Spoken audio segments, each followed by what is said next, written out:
কেন সরে ফেলে দেবো? এই সংবিধান দিলে গাত্রদাহ কেন হবে?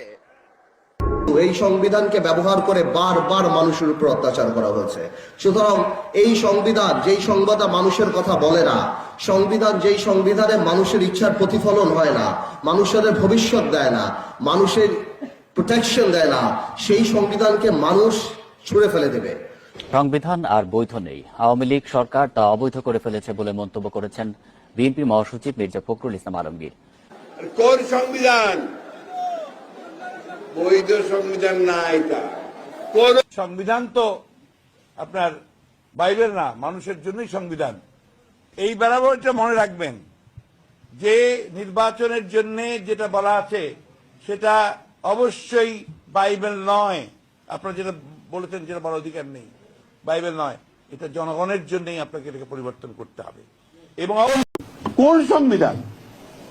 এটা আওয়ামী লীগের তৈরি করা সংবিধান, তার নিজের স্বার্থে, দলের জন্য।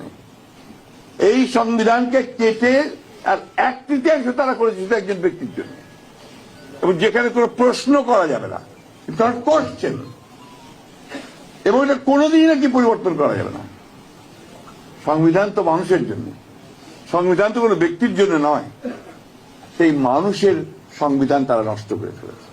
আওয়ামী লীগের স্বার্থে তৈরি সংবিধান বিএনপি মানে না বলে সাফ জানিয়ে দিলেন দলের মহাসচিব মির্জা ফখরুল ইসলাম আলমগীর। সংবিধান, যে সংবিধান তুমি 10 বার কাটাছেড়া করেছো, যে সংবিধান তুমি নিজে নিজে তৈরি করেছো, বিচার বিভাগকে পকেটস্থ করে সেই আপনার পেটোয়া বিচারকদের দিয়ে সংবিধানের তত্ত্বাবধায়ক সরকার বিধানকে বাতিল করে দিয়ে দলীয় সরকারের অধীনে নির্বাচনের ব্যবস্থা করেছে, তাই না? সেই সংবিধান আমরা মানি না। বর্তমান সংবিধান জনগণের নয়, আওয়ামী লীগের উল্লেখ করে তিনি বলেন, মানুষের সাংবিধানিক অধিকার কেড়ে নিয়ে ক্ষমতায় টিকে আছে দলটি। কথায় কথায় গণতন্ত্রের কথা বলে, কথায় কথায় সংবিধানের কথা বলে, এমন ভাবে বলে তারাই একমাত্র এই দেশের মালিক। যে কথাটা রব ভাই কিছুক্ষণ আগে বলেছেন যে এটা কি তাদের তালুকদারি জমিদারি আমরা লিখে দিয়েছি, আসলে ব্যাপারটা তাই হয়েছে, তাদের ধারণা তাই।